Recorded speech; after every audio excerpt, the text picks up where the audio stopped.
morning. Well, thanks very much for joining today. My name is Lachlan Cash. So the session this morning is Microsoft Dynamics for Finance and Operations Warehouse Management Deep Dive. So just as a little bit of a show of hands, who's new to warehouse management in D365 Finance and Ops? Okay, maybe a little bit more than 50%. Who thinks they're an expert? So it's a really good question. It's a big module in terms of the amount of functionality, the configuration and stuff like that. I guess what I wanted to try to do in this session is go through some of the process flows, some of the configuration pieces, also touch on some of the what's new in terms of what's coming. There's a couple of preview features in some of the current builds, but there's a lot more to come. And so I guess that's what I wanted to try to get across in this session. So I sort of realized that we sort of got a little bit of a mix of kind of new and folks that have been around for a while. So I'll try to keep that balance in there as much as we can. So maybe just as a little bit of a recap. So what we're talking about is warehouse management in the context of inbound logistics, quality management, some new features coming there, and outbound logistics. So getting the materials in, getting the materials out, or moving it around within the warehouse. Also moving it around within the context of production. If we need to do raw materials to a work cell or a work location, we can use the warehouse management to do that. So that's essentially what we're talking about. So what does the warehouse management functionality, where does it actually apply? So what we wanted to talk about here is what are we trying to do with the warehouse management? What are the features? And what sort of customers can you sort of target with it? So essentially, we're talking about an integrated warehouse management. So it's deployed within the finance and operations. It doesn't stand alone to that inventory management functionality that we have out of the box. There's certainly other third-party warehouse management solutions that integrate to finance and operations, and customers have warehouse management, but we're not trying to play in that role of a standalone warehouse management solution. As well, we're not targeting the warehouse management as a 3PL, meaning that an operator of a third-party logistics, they could certainly use the functionality within it, but there's certainly features like billing and stuff like that we don't have within the product, so that's what we're not positioning to a third-party logistics company. There's certainly ISVs that add some of that sort of functionality to the product as well. So that's kind of where we're sort of targeting the product. So we're focused in these broad industries: retail, distribution, manufacturing, essentially any customer that needs to move some sort of inventory. If it's got a number, if I can put a barcode on it that I can scan it, I can move it with the warehouse management, organize it in locations. That's essentially what we're trying to do there. So when you're looking for customers, make sure you research the supply chain. So look at the inventory flow of products from suppliers to customers. How is it moving? Obviously, the warehouse management, we have functionality for receiving product and shipping product. So that's the key pieces. But in between, we need to look at how many warehouses, where's the distribution centers, what type of work they're doing within those. Are we moving bulk shipments? Are we picking a lot of individual parts? All of those different flows are going to affect the setup that you need in the warehouse management. The size of the organization. You could have a really large organization, but a really small warehouse function. So what are the number of people that are involved in the warehouse process in each stage of the operation? These will determine what you might need to sort of consider.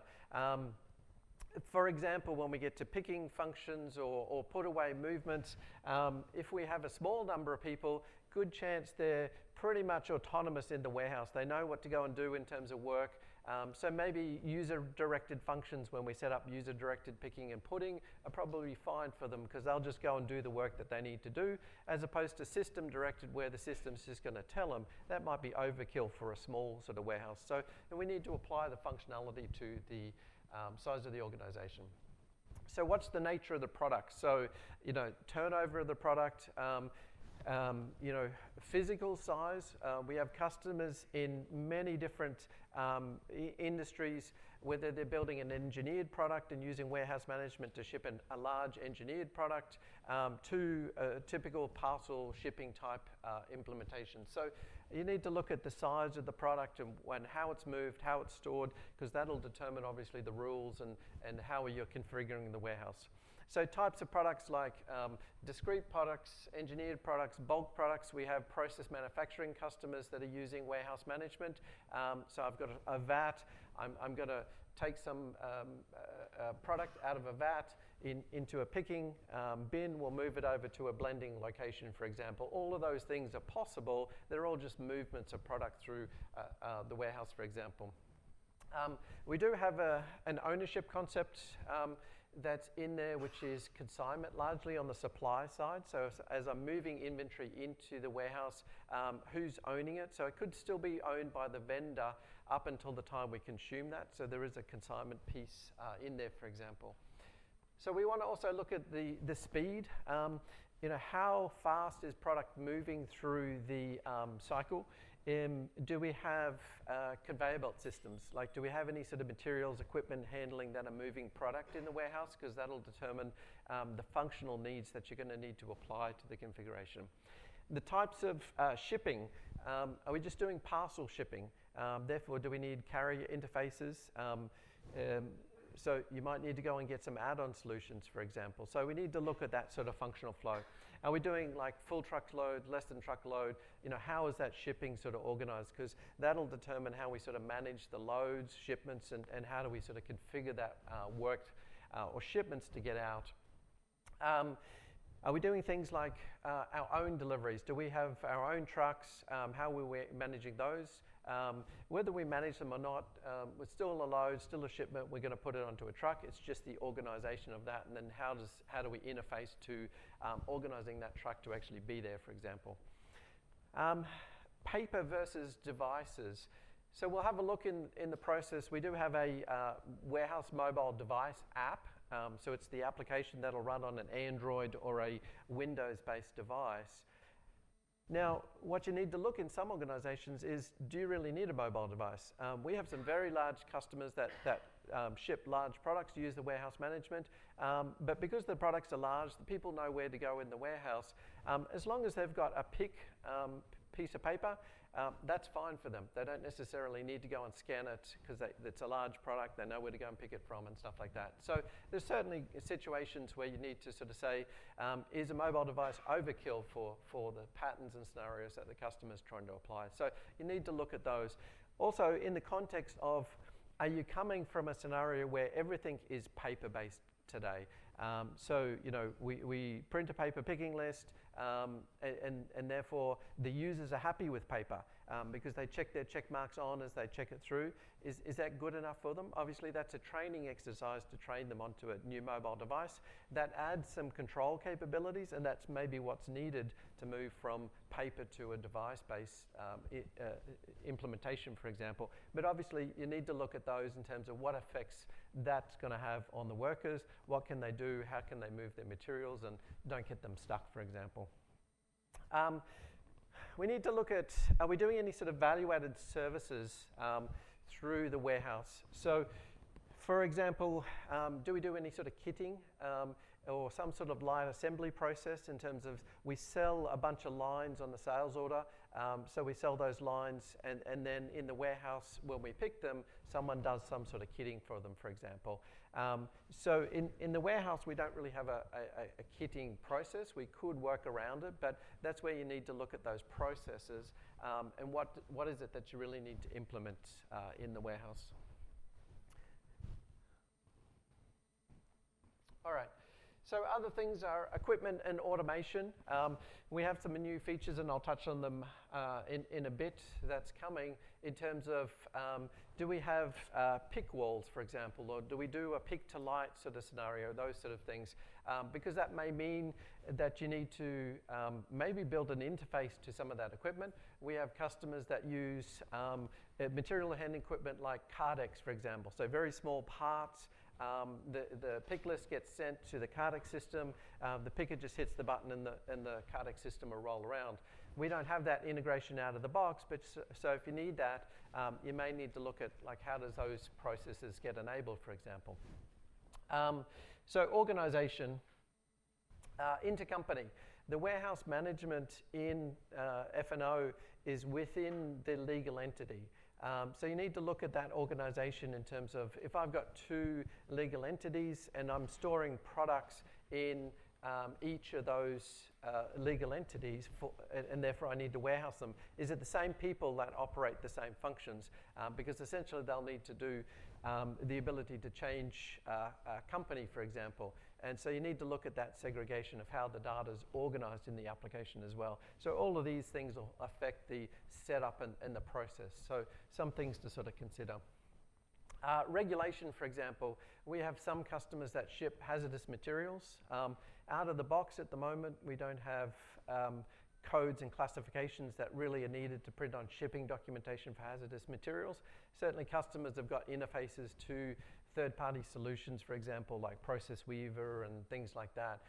We are working on some features that should help in that sort of area, but you need to look at those sort of the nature of the product and what sort of shipping documents do you need to print out, for example, because this will affect the configuration of the warehouse and what extra work you might need to do in terms of the implementation.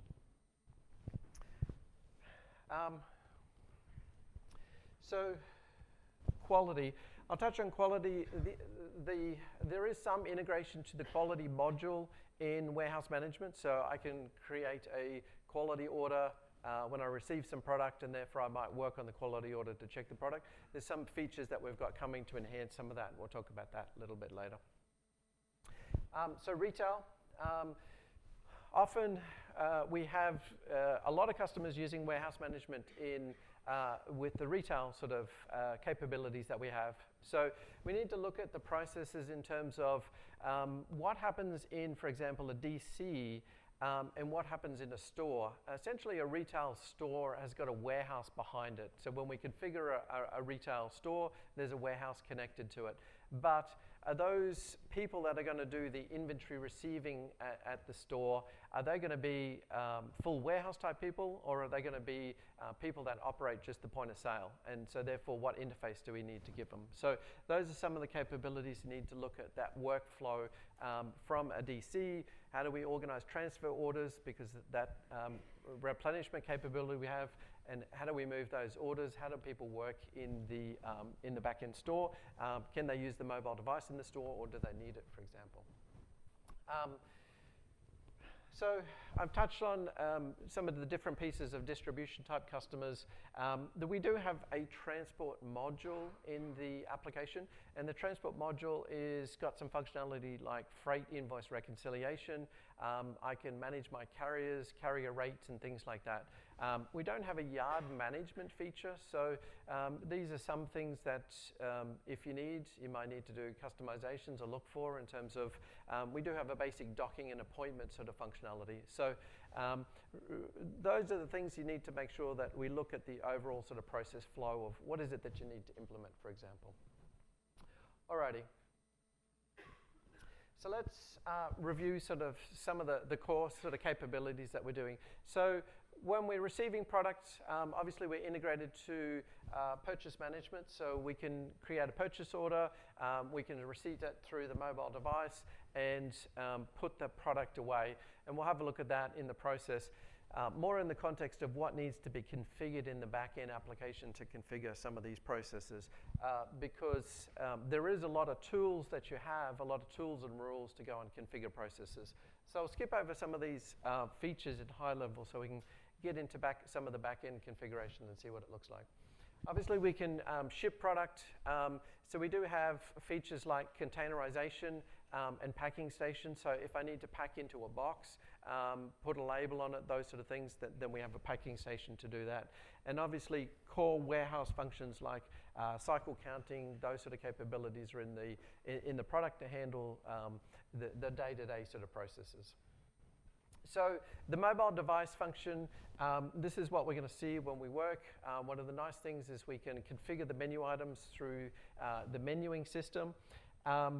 This is the key interface to most of the workers in the warehouse. They're going to interface with the mobile device here. And so one of the nice things is the managers can configure those menu items, and those menu items really determine how work is done within the warehouse. So that's the key piece. And this is what we need to look at in terms of when we're setting up the warehouse, is what functions do workers need? Do workers only need to do receiving? Do they only need to do put away activity? Do they only need to do picking? Because then you'll configure the menus to determine what type of functions you're going to give to a specific worker, for example. So you have that flexibility in the app.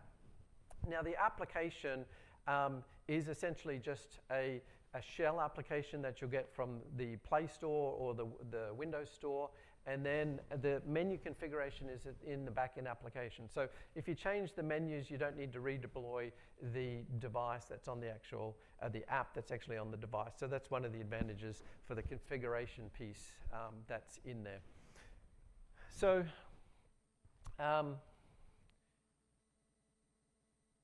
if anyone's been using the mobile device with AX2012, we still have a lot of customers that are running AX2012 R3 and the warehouse management when it was introduced in there. There is a difference between the architecture in terms of how the app works to the web interface that was in AX2012. So I just wanted to refresh on that if there is any customers that are going to upgrade, because you'll need to look at moving to the mobile device, because that'll be an investment. Today in AX2012, for example, it's essentially a web browser, and as long as the device supports a web browser, then you can run an interface to the warehouse. The warehouse workers will use that device. When we change, or if you move to D365, then the app is the only option for the warehouse worker, so you will need to look at that inventory of devices, make sure they're Android devices or Windows devices that can run the app. So that's something to consider in the deployment, making sure you can use those capabilities. So maybe one point, there's a couple of example devices mentioned here. We don't essentially publish a supported device list, which is a mega list of all devices that we supported. So that's something you consider. There's a few different devices that are tested there. They're not necessarily the latest and greatest. But when you are looking at devices, you essentially want to work with the manufacturer. A lot of the manufacturers do site audits, those sort of things where they can come and look at the wireless infrastructure, the RF capabilities, if you're upgrading devices. So I definitely work with a manufacturer if you need to do a lot of device changes, for example. So that's something to consider in the move. All right, so obviously the warehouse structure, I'll skip over some of these. We have all of the typical sort of capabilities that you're going to find to organize locations in the warehouse. The structure is up to you to define. We have, of course, the ability for unlimited warehouses. Each warehouse can have an entirely different configuration. Each zone, each set of locations within a zone could have another set of configuration. That's entirely up to you. We've certainly got customers that have cold storage and obviously perishable goods and obviously different rules for moving those goods. So the system can handle all of those capabilities in terms of different types of location profiles, putting goods away relevant to types of locations if you need to move them around, things like that. So that's all sort of self-definable in the application. We can set up some things like stocking limits, so volumetrics. Some of the processes have the ability to use volumetrics. And those in implementations, we need to sort of consider the actual worker. Obviously, if we do use defined rules and we have volumes of where work and goods would be put away, we certainly have situations where there's always exceptions, right? Someone's put goods in the wrong spot. How does the worker know to go to a different location? Do we have overflow locations, things like that? So those are things to sort of consider in terms of setting up the warehouse configuration. We do have a concept called license plating, which may or may not be familiar to some. It is an important capability in terms of grouping inventory. It could represent a physical pallet, for example, or it could represent a logical grouping of products and how you might move them in the warehouse. Those are good capabilities if we're doing a lot of transfer orders, because I can use the license plates to move a bulk collection of things from one location to another, for example, and avoid doing individual movement of goods. So you need to consider when and where you need to use license plating, whether it's relevant. If you don't, obviously there's a conversion. If you're coming from a legacy system, how do you start to implement license plating? As well, when we talk about numbering, whether it's license plate numbers, location numbers, how are we going to physically label something? If we're going to implement a new process and we're going to ask the warehouse worker to go and scan a location, are those locations actually barcoded already in the warehouse? How does that physical environment match to what's in the system, for example? So we need to sort of consider those physical assets when we're going to do the configuration in the back end. So obviously we can print labels, so the location labels and all that configuration when we're setting up the warehouse. So some things to consider. As well, when we're doing license plating, when does the license plate actually get labeled? Sometimes we have physical totes that could be a license plate that we're going to pick product into. So I'm going to move that tote as a picking tote through the warehouse. They might be permanently labeled, so I can use the label on them, for example. But other cases, we might need to actually print a license plate label in the process of receiving materials. So do you pre-print them, for example, and then a worker just has a pre-printed roll? All of those sort of strategies you want to look at for the flow of the materials if you want that worker to actually scan something. Because if there's nothing printed for them to scan, they can't use a scanner, obviously. So we need to look at that flow. So the work in the warehouse is essentially what it is that we're working on. So everything in warehouse management is work, and all of the rules and configuration is really around work. So configuring what picking work is, what put away work is, cycle counting work, all of these are activities in the warehouse, and they're all sort of considered work, and that's what the rules are there for, to configure and use, for example. So we obviously have the ability to do refilling or replenishment. These are some areas that you really need to plan the process flow. If we're picking and we have a replenishment process, is the replenishment process actually done before the picking? So we've had a lot of customers, maybe new to the configuration of the warehouse management, get those sequencing a little out, and so we end up with a lot of workers going to locations that are not refilled yet, for example, and therefore we're wasting time. There's also performance considerations in terms of running replenishment and refilling activities that you'll need to consider. When we wave product, we can also run replenishment, but is that the right strategy to replenish at exactly the time that we're going to wave our shipments, for example? So that configuration of processes, you need to make sure you test, configure, and do performance testing on it with the volumes of inventory that you're going to work in the warehouse, because you can certainly create configuration that could cause performance issues. And then considering we're talking about warehouse where we've got trucks waiting and potentially going to have a penalty if that truck doesn't move, we need to make sure we do the configuration and test it. Otherwise, we could end up with issues where workers can't get their work done, for example. So the work, when we're talking about shipments or production work for movement of the goods, are generated by waves. Now, how you organize waves, again, is up to you. And that'll depend on the nature of the products, whether there's a morning shipment or an afternoon shipment, whether you have cutoff times, whether you're trying to pick by a customer, by an individual order. The wave is the tool based on the parameters to determine how the work will get generated and allocated out in the warehouse. So obviously you need to consider the size of waves, because again, that could cause performance issues. If we're going to run one wave and we've got trucks waiting there for the system to actually generate those waves, generate the work, and therefore waiting for the pickers to actually pick, if we can't get the wave run in time, we've probably got trucks sitting there idle, for example. So we need to look at the strategies of the filters. How are the waves actually configured?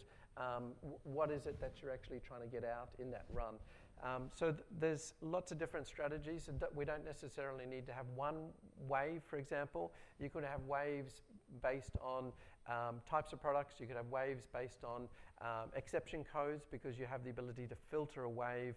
And so if order entry operators put an exception or an expedite code on the sales order, you can use those to filter and pull out the products that you're trying to pick, for example. All right, so we do have the ability to pack into containers. So again, this is a strategy in terms of what do you do for that product to move out the door? Is it already in shipping boxes, or do I need to pack it into other boxes that we're going to use for shipping, for example? This is where we need to also consider the label printing part of it. What labels do we need to print? So we have some new features coming on some label functionality. We certainly have some customers that have built interfaces to labeling systems. So when the wave runs, they'll print their labels for the cartons. The operators can pick those off as they fill a carton, for example. So many different strategies in terms of how you might pack and how labels might be printed. But those are some things that you'll need to consider in the configuration, which is how do you print labels on the products that are going out, for example. Alrighty, so let's have a look at some processes and some back-end configuration here. So I'm looking at obviously the core finance and operations here, and then we have our mobile device. Obviously I'm just running it on an emulator, and to save some time here, I'm going to be typing in the numbers to save scanning, for example. And so what we talked about is the ability to do configuration. So I'm going to find all my warehouse functionality in warehouse management and transportation management. So some of the main things that we sort of talked about when we just went through there is we have work. And so given we have only got an hour, I'm going to point out some of these configurations and some of the where you're going to go and do some of these. I won't go and do the whole configuration, because we could spend quite a few hours actually going and doing all this configuration. But the main elements that you want to look at to actually configure work flowing through the warehouse is what we want to point out. So we talked about the mobile devices menus. So this is where I'm going to configure my menus under the mobile devices here. And so, for example, I've got my inbound menus. And so each menu, we're organized by menu items. So when we're creating menu items, the mode here is the type of work that we're going to do with that menu. So if we look at indirect functions, these are functions that are not generally related to work. So you'll find things like item inquiry. If I just want to have a lookup of an item, how much inventory is in the system, for example, then I could say that my item inquiry is that function, and then create the menu. Now, it won't display on the device until you reconfigure the menu. And so if we go over to our menus, then this is where I can look at, for example, my inventory, and here's my menu item, and a very, very constructive name called A here, but at least it'll stand out, right? So let me get my mouse working. All right, so I'm going to put this menu over here, and we should have inventory on our main menu. So now that I've saved the changes, then on my devices, if we look here, then we've got a new menu item on the device, which is called A. And so that's where we're going to go and do configuration to determine what the user can do. And so what we also have here is the layout of the capture. In this case, you'll see the little window and the layout. So these are configurations that we'll find in the mobile setup in terms of the app field names and app priorities. These will determine the type of input. So you can play with all of the different types of field names in the mobile device configuration by changing these input types. That'll determine that type of display and the configuration that you're going to get there. So if I type in my item here, then this will be where I'll see inventory for this product. So the menuing capability is quite powerful to allow you to do that configuration. Now, the main menus that you're going to work with is menus that are configured around work. So in the work menu,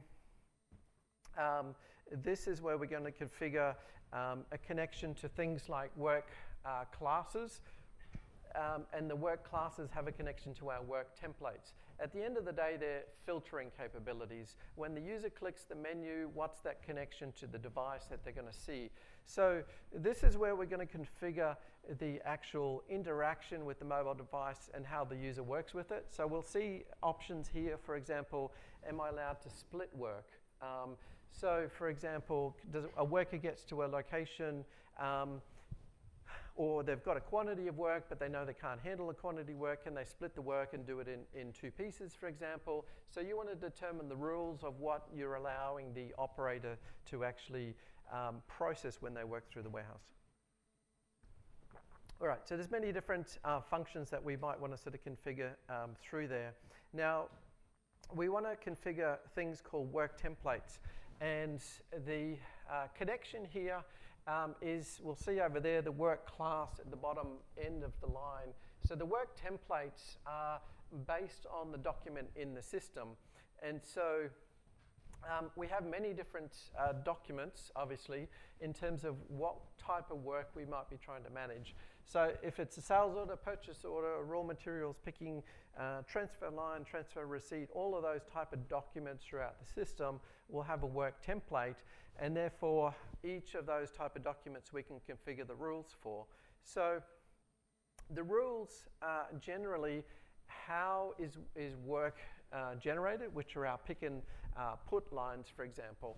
And so therefore all of our rules in terms of how the system will generate that work is controlled by our work template. Now, this is where we need to be careful in the configuration because we'll see that we have the ability to do queries, for example. So it's a concept across the warehouse management is that I have the ability to do queries, and then queries allow me to match up this template to this warehouse, for example, or this template to whatever. And so therefore you can use the queries to define different types of rules. Now the thing with the queries is it gives you a lot of flexibility, but you do need to test it so that we don't create rules that we're going to get a worker stuck in the warehouse, for example, or the template runs and it doesn't actually generate any work because it doesn't actually find data in fields. So this is where we need to be quite careful in the configuration of the warehouse management. It gives you a lot of flexibility, but you can also get yourself stuck in some of that configuration. So essentially what we're defining here is that work, and therefore when we set up those mobile device menus, we have the connection to the work class, and then therefore I can use those to filter out that menu button that the user will see and what work they can actually do in the warehouse. All right. So when we go and do work, we need to find locations. So in the configuration of the warehouse, we'll have the ability to create our locations. Locations have our location formats, stocking limits, things like that. There is a wizard to create it. So all of the information about the formats, whether it's an aisle, rack, shelf, bin, whatever sort of combination of numbering, that sort of thing, that's obviously self-configurable. Now, once we've actually created all those locations, we can actually obviously see them in the warehouse. But how does the system know how to go and find those? So the key thing here is that we have another setup which we call location directives. And so the location directives is really the key for the system to go and search for locations. So again, I'll use the word search because that's essentially what the rules are doing here is when the work generation happens from our work template, I'll need to go and look for locations, and therefore the location directives will come into play there. So this is again where we need to be careful in terms of our configuration. So we'll see in this case, I'm doing sales orders. So obviously there's a different work type for each document. So again, if you're not in production, you're not doing lean, you probably don't need to configure the Kanban templates, for example. So just configure what you need to configure. But the key is that given that these are possibly connected to a site in a warehouse, for example, you could have many different rules. So you need to consider the setup of the amount of warehouses that you have. We have a lot of customers that use warehouses for example, inventory allocation. So I might move some goods over to a warehouse to keep them out of my main warehouse so that the sales order entry people don't see them, for example. Now, if you warehouse enable an item, if you're just going to do that movement from a transfer, you'll need to sort of consider some of the standard inventory adjustment journals, some of those sort of things if you don't want to use the mobile device functionality to move inventory between warehouses. But the other point there is that obviously these rules are each by warehouse, which allows you to have many different warehouses, many different ways that work can move through different warehouses. So it gives you that flexibility to find many different rules in the system. So again, we need to consider, as we talked about in the beginning, the volume of inventory. We have things like you'll see on the lines here, the quantity breaks. Do I need to create work or allocate work based on quantity to different workers, things like that? So I can have quantity and work allocation breaks from here. And therefore find different, if it's bulk goods, I might find locations that are bulk locations. So therefore, we have a connection between the quantity and how we're going to go and find locations. So this is a key setup again. And again, we need to be careful because each of these rules, for example, the locations query here, we can search for locations based on things like the profile, codes, what have you, for example. But if we don't get our query right, we could end up with the system not finding a location, so therefore work will be created and it'll have an empty location in the work line. And so this is what we need to be careful in terms of testing all of these. And when we set up work and set up work templates and locations, consider having fallback templates, for example. So maybe you have the restrictive queries for types of work, and then you have a catch-all so that you can catch, so that at least something's created, for example. Otherwise, you'll be looking through some of the logs. So when work is created, you'll find, for example, the inquiries, things like mobile device log. You'll find the performance analysis, picking link reports, monitoring reports. So all of these sort of reports will give you different sort of logs in terms of what's happening, for example. So if the location directives run but didn't find anything, you can look through some of those location logs, for example. But you don't want to be doing that in the course of business during the day, because if we're doing that, then work's being created incorrectly, and that's going to slow down the warehouse. So we really need to make sure we test all of these rules when we configure them and set them up.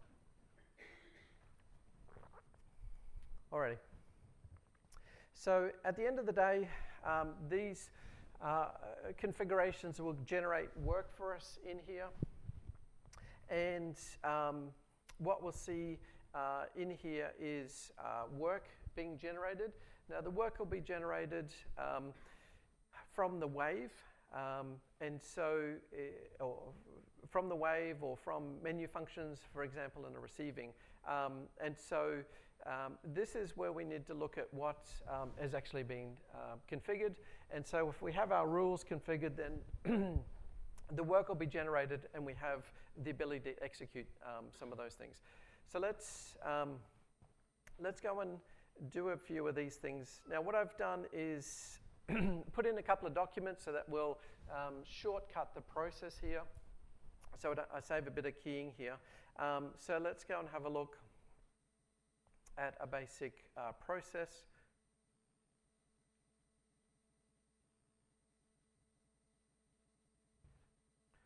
And I think I broke my menus, so let's go back.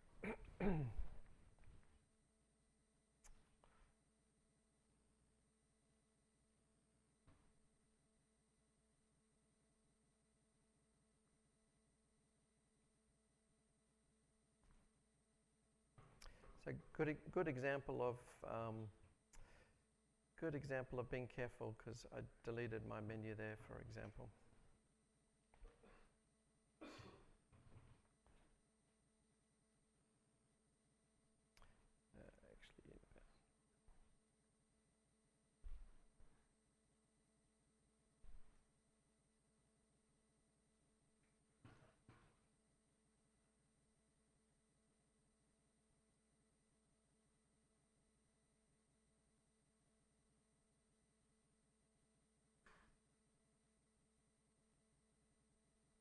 Alrighty, so good example of just being careful around doing some of this configuration. So if I've saved my changes,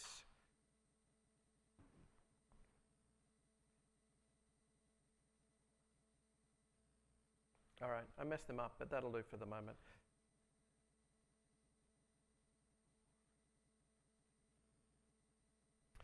Okay, so in this case, I'm going to use the purchase receive function. Now, this is where you need to consider the types of work.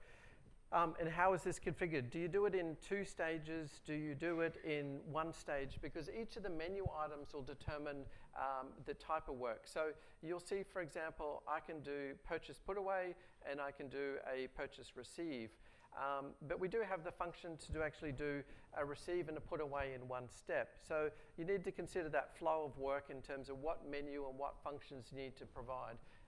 And so this is essentially that configuration that you need to test out and work through, for example. So I'm going to receive my purchase order here. Now, you'll see this was my item I'd set up. You'll see if we did that control configuration, I have the plus and minus button here. Again, that was in those field name configurations, and that gives me the ability to, for example, scan. If I want to scan and count the boxes, as opposed to just typing in a number or scanning one and typing in a number, then I can do that as quality validation. In my case, I'm just receiving 5 of these products. And so we need to consider things like the detail, unit conversions. I've set this one up pretty simply in terms of it's just using eaches, for example. And so that's the function that the worker is going to work. So it's pretty simplistic on the device. The idea is to obviously get them through a function and then get them to their next activity. Excuse me. Now, you'll see what that menu would have done is if I go into work, then I've created put away work. So those rules are run in play here. Now, this is where you need to consider work processes. For example, what if a user makes a mistake? How do I cancel work? How do I complete work? Things like that. In what errors happen between the device and the backend function. So you'll see a lot of those configurations, for example, on the worker. I configure whether they can change put locations, pick locations, those sort of things. So you need to look at those overrides. So essentially the worker can now process work. If I've probably messed up main menu here, I can't get back there. But anyway, you have the ability to do work lists. So in this case, I could go to a function and see what work needs to be done, and therefore I can execute it. But if I wanted to use system-directed functions, then those can drive the process, or I can have work lists to actually show me the work. So in this case, I know this is the work I'm going to do. And so we'll see the information that's configured here.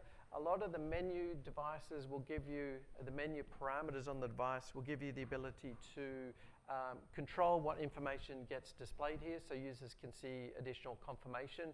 Again, those are on the confirmation settings in the menu items. So I can execute my pick, I'm going to my location, and then I'm doing my put. So I put that inventory away in the warehouse. So that's essentially a basic sort of process, but all of the elements of the configuration actually put together in the system. So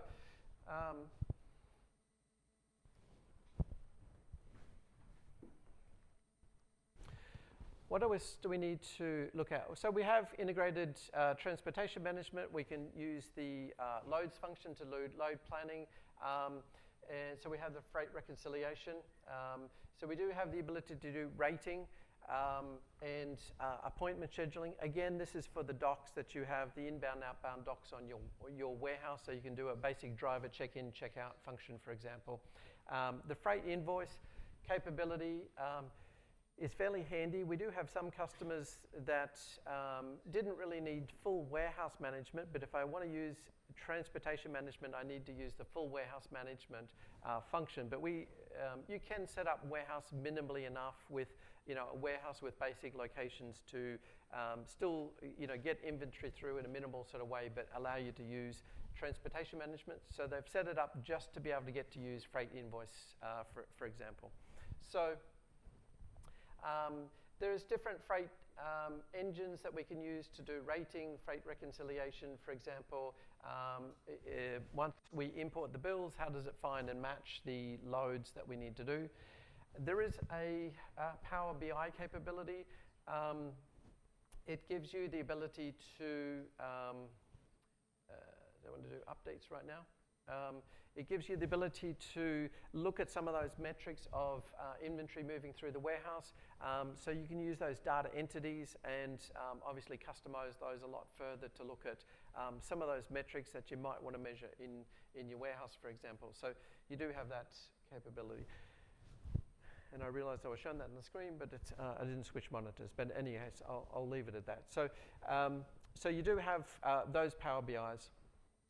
So maybe some things to sort of consider when we start to consider implementing warehouse management.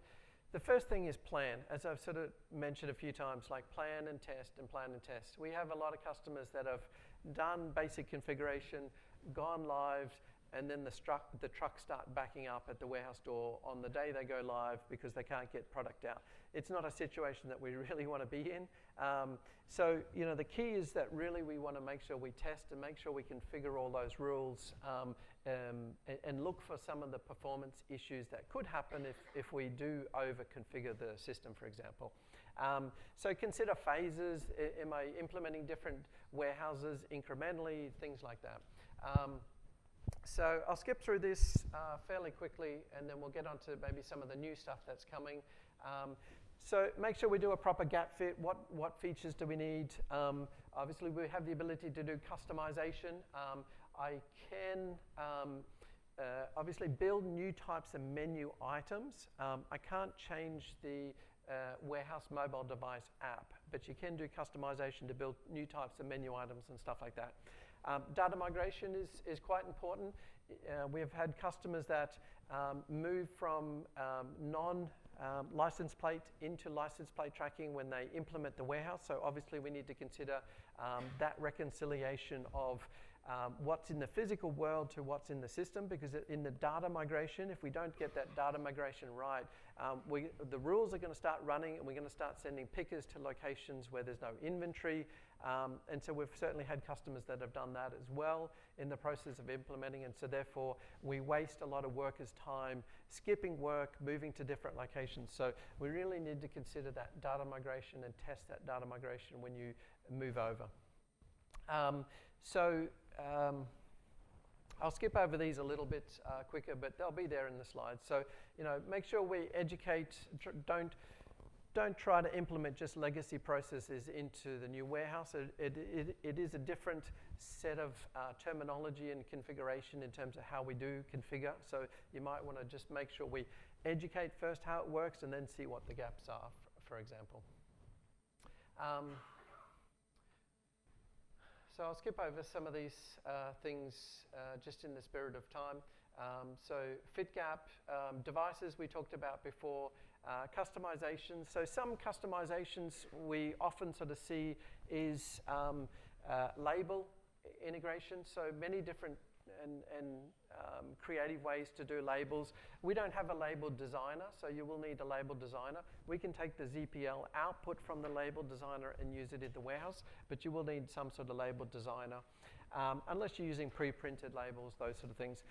EDI, we do have the ability to use ASNs, for example. So we have that data model in our data model, but if you have got an EDI package, you'll need to obviously build that interface to take that ASN message into our warehouse and map it to our format, for example, so there's probably work there. Shipping carrier integration. So we don't have an out-of-the-box integration to like a FedEx, UPS to get the label back. Those customizations and solutions are available. So that's just not out of the box, for example. So if you want to print those labels. So integration to materials equipment handling, and I'll talk about some of these things in a sec in terms of what we've got.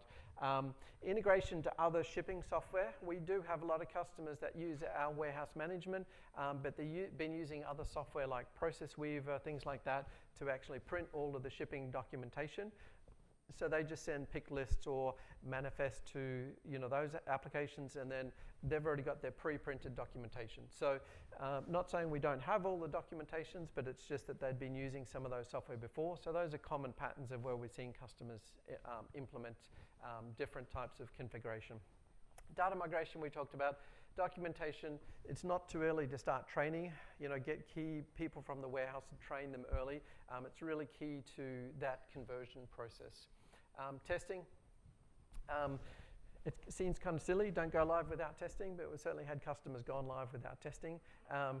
Doesn't end up very well for all of us, but keep it in mind from the very beginning, test and test. All right, performance planning. I'm going to skip over this a little bit because we do have another session that's a little bit more code-oriented to talk about performance, but the slides are there. So where are we from a roadmap perspective? So we have a lot of customers and very diverse customers, doing parcel shipping, many different types of products in terms of apparel, packaged goods. So we're adding functionality to help across all different sort of industries. And a lot of this is driven from customer feedback, where we're seeing customers struggle in the implementations, where they've requested new features. And so what we've done is the original code base for the warehouse management came from the Blue Horseshoe solution. And so this was announced last year that we did acquire the advanced warehouse solution functionality, and we're putting that on top of the product. The key is we've started to release some of this functionality, so I'll go through and I'll give you a little bit of an overview of what's sort of coming and when. So some of the basic capabilities that are coming in terms of blind returns, so that we might not have a return order created. I need to better manage some of that goods coming back into the warehouse. Some better integration to quality control. I have a basic item sampling capability to integrate to quality, for example.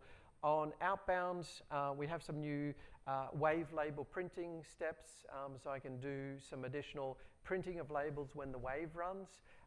We will often see that with customers where they'll have all of the work sent to the warehouse. They'll send the print run for the labels at the same time, so therefore the workers can just pull off those labels, for example. So we have some new functionality around pallet building. How do we assemble pallets?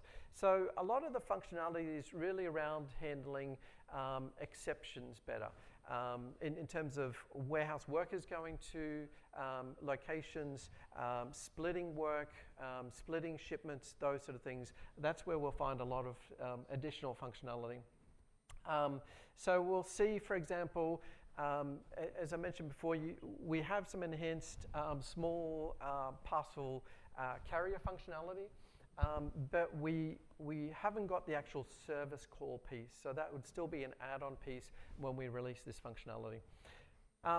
So maybe just as a little bit of an overview of if anyone's starting to get some of the 10.0 builds and what's there, some of these features that are actually creeping in the application, and you'll find them and if I switch over here, hopefully, I've got a preview build here.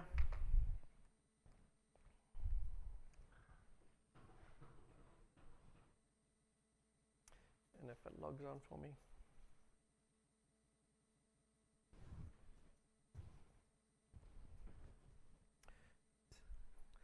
It's always the good with presenting, that'll always time out. There we go. All right, so if you do have some of the preview or in some of the preview programs, or you're getting some of those builds, you can actually start to play with a few of these features as they're coming in. So you'll see, for example, if I go into warehouse management, we talked about work templates before. So you'll see some new type of documents down the bottom here for like sorted inventory picking. So I can there's some new sorting sequences and stuff that I can use with menu items. You'll see a new cross-docking document here. So we're adding some new functionality for opportunistic cross-docking. I can also do that from production, for example. So as the stuff comes off production, and then I can cross-dock it to a shipment. So you'll see some of this coming in. So as well, if we, as we had a look before, our mobile device menus, if we are using some functionality like our system-directed, you'll see some new functionality like system-directed sorting. So this gives us the ability to, when work is allocated on the mobile device in system, because the operator is really just getting things in a queue, I've got some better sorting sequences. So I can sort the work maybe by different attributes in the warehouse, because essentially it gives us the ability to pick what sort of field in the work that I might need to sort. So therefore, as we give them work, we can better direct them around the warehouse. So some better work sort of patterns through the warehouse. So you'll see some of these features creep into the application. So the system-directed work sequence that you'll find, some load work detail functions. So when work is created in the warehouse, sometimes a manager might want to go and change the location on that work. So the work details allow you to do some overrides, change and manage the work functions from the back end a little bit nicer. The wave printing function, a load building feature coming is in 0.1. So some extra picking grouping line features, so I can group lines together for patterns in terms of how I might want to group work in the warehouse. Some additional features, for example, around cluster picking. If I do cluster picking, we have maybe an issue for some workers where if I'm picking into a tote, for example, and that tote gets full, technically I've still got this other work to do, but for some reason it doesn't fit into this box. So we can override and say that I'm full, and then the work will be left there to be completed, for example. So again, a lot of these are around some of the exceptions that we've seen customers run into when they're setting up, and how do we override some of those things.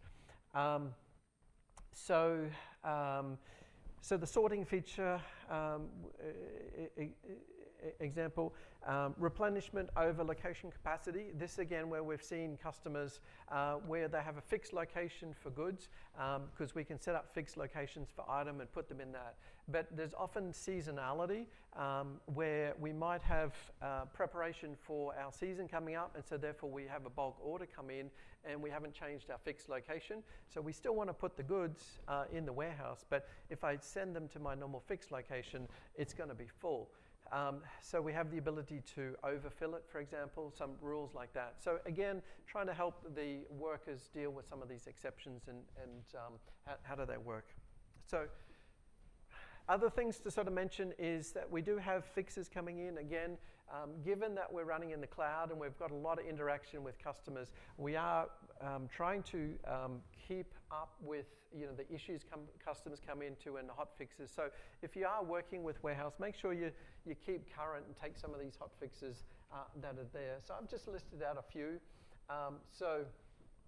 Issues in terms of completing work, things like that. I won't list these all out, but they are in the slides that you can have a look at. So what I've done is listed out all of the different pieces of functionality that are coming in. We don't have the time to read through these because I won't sit here and make you read all of the words here. But they're in the slides for the presentation, so you can see some of the features that I didn't mention in those specific version numbers. Some of these features that are coming in later releases that might be helpful for you in terms of allocation strategies, the cross-docking that I mentioned before, load building, some additional transportation planning capabilities, labels we talked about, line receivings. There's a new carrier assignment wave so that when we do waiving, I can do a carrier assignment if we've allocated a carrier on customers' orders, for example. Improvements around catch weight functionality. The cluster full that I mentioned. So again, I won't read all these, but they're in the slides so that you can have a look at some of these things that are coming new, for example. So one of the ones that I wanted to call out is, as I mentioned before when I talked about customization, there is some capabilities to do integrations to materials handling equipment, to some of these scenarios where we have pick walls type situations. So those capabilities are coming in. So you might want to look at those if you have conveyor belt systems or things like that. So